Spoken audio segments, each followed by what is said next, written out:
27th day of school.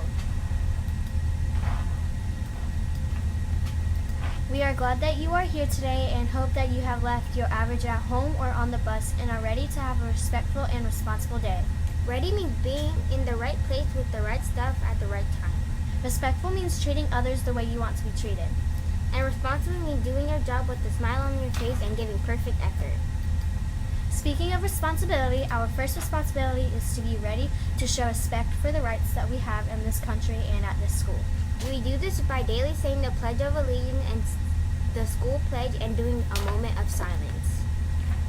To show respect when we say the pledge, we stop what we are doing, stand up tall, and put our hand over our hearts like this and say the pledge loudly, clearly, and with pride. Would you please stand for the pledge and remain standing for the Kennedy School Pledge? I pledge allegiance to the flag of the United States of America and to the republic for which it stands, one nation, under God, indivisible, with liberty and justice for all. Please remain standing for the Kennedy School Pledge. I pledge myself as a Kennedy Dragon to be ready for the day ahead of me. I will be respectful of myself, my teachers, and all others I meet throughout the day. I promise to be responsible for myself, my actions, and my learning. I will work my hardest to be the best dragon I can be. Please take a moment to reflect silently on your day, your activities, and what you hope to accomplish.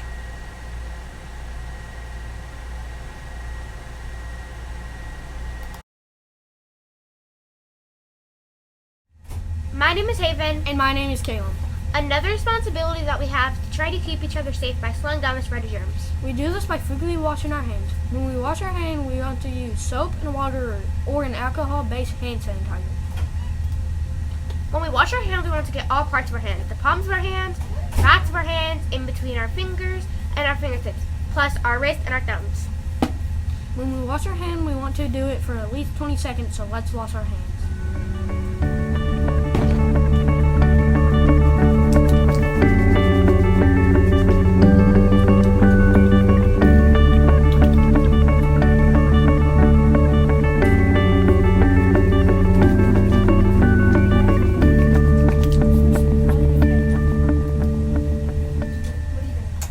Washed our hands, done our pledges, and moment of silence, let's get started with birthdays. Happy birthday today to Kendall White, who is 11, Cohen Sudur, who is 10, and Katie Gonzalez, who is 9. On Saturday the 10th, Warren Raleigh will be 11, and on Sunday the 11th, Nutella Cervantes will be 7, Penelope Gilliland will be 7, and Ariana Rose will be 10. Please make sure that you come to the media center to get your birthday ready. Our next responsibility each morning is to make our lunch choice. For lunch today, we are supposed to be having personal pan pizza, sweet yellow corn, crunchy broccoli cheese, and fresh fruit. If you don't want personal pan pizza, you can always get PB&J or yogurt and muffin. All right, dad joke time. First one. What did the police officer say to his belly button? You're under a vest. Here to tell us about the weather is Alina. I'm Alina, and today I will be bringing you today's weather report. The weather for today is supposed to be rainy all day with a 60% chance of light showers. This should be a high of 67 and a low of 66. It may not be a super nice day, but hey, at least it's a Friday. Dad joke number 2. Why did the man fall down the well? He didn't see that well. For the month of September, we are focusing on the character's strong attribute of respect. We always say respect means treating others the way you want to be treated. But it also means seeing the value in all people and things and treating them with care. As we focus on the month of respect, we are going to share with you examples of people being respected by listening, being a friend, resolving conflict, seeing others' perspective, or being a leader. Hey everybody, it's Mr. Newport here with my special guest, Caden. How you doing, Caden? Good. Good. Awesome. So one of the things we are talking about right now is something you guys are learning in 5th grade. What do you guys learn about in 5th grade? Respect. Respect. That sounds familiar. Like ready. Responsible. And? Treating others the way you want to be treated. Which is respectful. Very good. So respectful means what again? treating others There you go. the way you want to be treated. Right. Treating others the way you want to be treated. What does that look like when you are treating others the way that you want to be treated? Helping somebody up the stairs. Okay, helping somebody up the stairs. Like if somebody drops their stuff down the stairs or if they fall as they're going up the stairs, what can you do to help? You can help them with their stuff and help them up. Right, you're not going to be like, ah, you fell down. Is that very respectful? No. No, that's not respectful. And, you know, I've fallen, and I'm sure, have you ever fallen before? Have you ever tripped? I mean, you got dance moves. I've seen you do dancing, but have you ever dropped anything before? Knocked something off your desk? Yeah. Yeah, okay, all right. Everybody will do that occasionally. That's okay. But we want to help them. We want to help them out. There's also other ways, and I want you guys to be thinking about different ways you can be respectful with your classmates. Thank you very much, Caden. Dad joke number 3. How do you row a canoe full of puppies? You bring out the doggy paddle. Thank you, JC and Adina. It is now time for our morning message. Please make sure that you are being respectful listening to Adina and JC as she brings us the morning message. Good morning, Kennedy Elementary School. This is JC And Adina, with a few words of wisdom. when you were a newborn baby and your parents brought you home from the hospital, did you come home to a small house or a big mansion or an apartment? Were you born in the United States or were you born in Mexico, Vietnam, or Africa? In Turkey, they say where you're born is less important than how you live. In other words, where you were born or what kind of home in which you live in doesn't matter as nearly as much as what kind of choices you make in the person you are. That's true for you and that's true for your classmates. So today, remember this. Where you're born or where you live is much less important than how you treat yourself and others. With something to think about, This is JC. and Adina, Make it a great day or not. The choice is yours. Yes, sir. Last dad joke of the day. What do you call a very fat psychic? A fortune teller. Fortunes. For the announcements for the day, please help Mr. Butcher, Mr. Newbit, and your teachers keep us safe, which is their job, by being a respectful and responsible student who is focused on graduating in the year. Because when you are a ready, respectful, and responsible student who is focused on graduating in the year, you are boldly committed to student success. All right, it's time for our read aloud of the day. Still doing read alouds, still trying to model what good readers do by reading fluently. Still trying to give you guys the opportunity to practice what good readers do while they're reading books, listening for the character, the setting, the sequence of events, the plot, the problem, the solution, asking yourself good questions, making predictions. Also, too, since now we're in the month of September and we're focusing on our character strong trait of respect, we're going to be reading books that have some things in it about respect. So this book is called Nugget and Darling. The author is Barbara M. Juice, and the illustrator is Sue Truesdell. Author is the person who wrote the words, the illustrator is the person who drew the pictures. As we read, we're going to be talking about understanding conflict resolution. That's a way we can show respect. Respect means to find value in everyone or all people and things and to show and treat it with care. So as we read this book, let's think about that. Yesterday we talked about conflict resolution. Today we're going to talk about understanding conflict resolution as well. So here we go. Nugget and Darling. The author, like I said, is Barbara Juice. The illustrator is Sue Truesdale. So there's our cover. There is, well, that one's torn out, but there's our title page.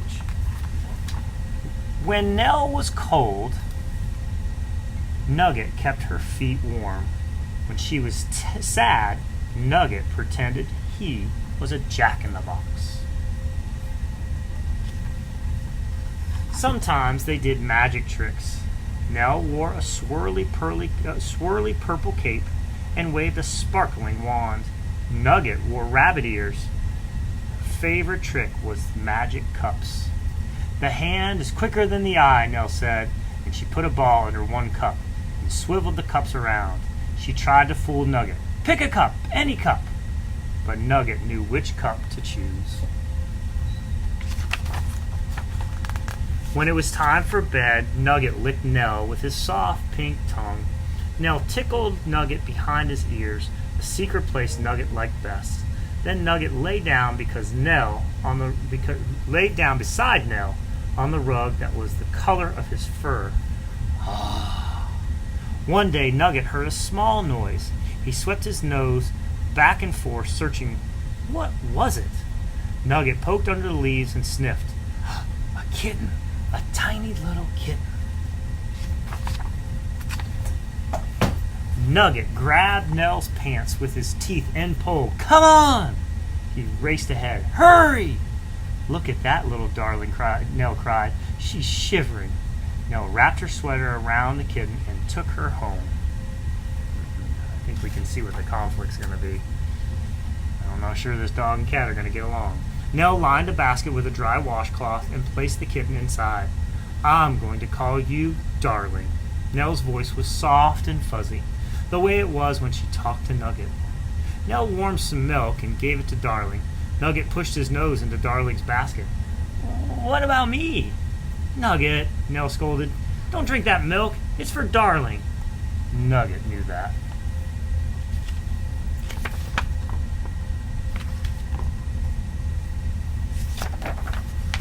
That night, Nell tied a floppy bow on the handle of Darling's basket and set it on the golden rug beside her bed.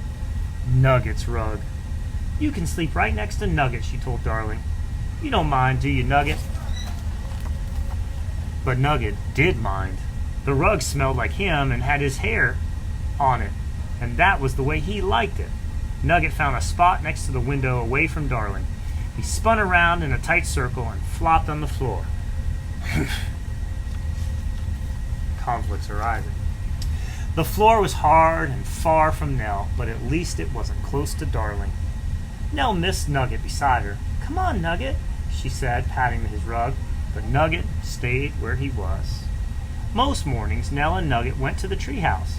Nugget guarded the bottom while Nell told him jokes from the top. That's what they always did. Now, Nell took Darling into the cool branches. Me too, barked Nugget, jumping up against the tree. Then he ran around the tree a few times before he slumped underneath. Nell told Nugget a joke about a green, slimy thing running up her arm, but she was holding Darling, and it just wasn't the same. That afternoon, Nell performed magic tricks for Nugget and Darling. Darling wore a tiny cape. Nell set out the magic cups. The hand is quicker than the eye, she said. Nugget couldn't see. He stood on his hind legs and rested his paws on the table to get a better look. Wham! The table crashed on the floor. Darling flew in the air, cape and all.